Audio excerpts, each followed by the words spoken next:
Conviver.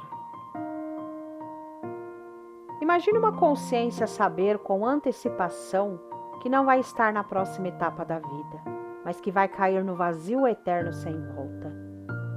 Se a morte da carne já é drástica, imagine se a consciência souber que vai cair no vazio eterno. Judas não suportou conviver com isto e se enforcou. Mas de que adiantou isso? Só antecipou seu vazio. Seria como aquelas pessoas que pegaram pena de morte e já sabem o dia e a hora da sua execução. O que se passa por uma consciência neste estado? Imagine, cometeu um crime digno de morte e não tem como voltar atrás.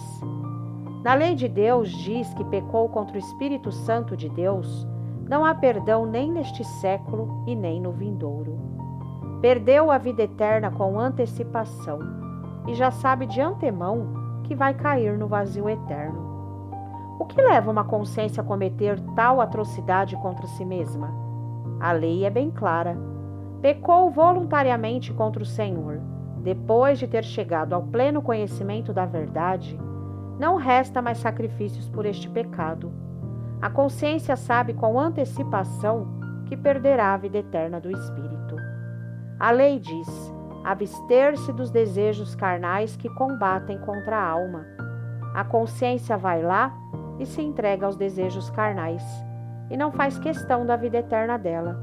Troca uma vida eterna cheia de glórias e delícias por um pequeno prazer carnal.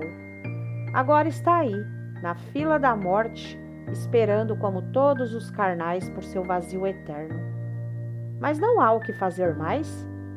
Na época de Moisés, o povo se rebelou contra o Senhor, e Deus disse que nenhum daquela maldita geração entraria na terra prometida.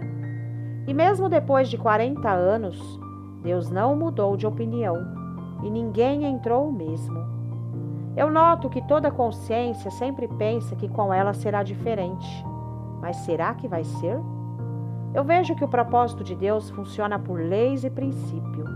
Se diz que Deus não tem dois filhos com uma mesma consciência. Se não vingou o primeiro, já era. Era melhor, como disse Pedro, não ter chegado ao conhecimento do propósito de Deus do que chegar e pisar o Filho de Deus em si mesmo. Paulo disse: quanto a estes, matam o Filho de Deus dentro de si e o expõem à vergonha. Nós estamos neste mundo por um propósito, e não por um conto de fadas. Isto aqui não é o país das maravilhas, como no conto da Alice. Se diz que é chance única, eternamente para trás e eternamente para frente. Quebramos o infinito em duas eternidades, um divisor de águas. Não voltamos mais ao que éramos. Estamos dentro de um propósito sábio que tem 3 fases e já passamos por uma. A primeira saímos do nada, a segunda é de transição e a terceira é definitiva.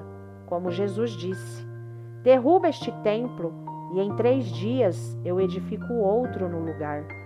Morreu na sexta, o sábado é o dia do Senhor e no domingo é a ressurreição. Quem entende este propósito?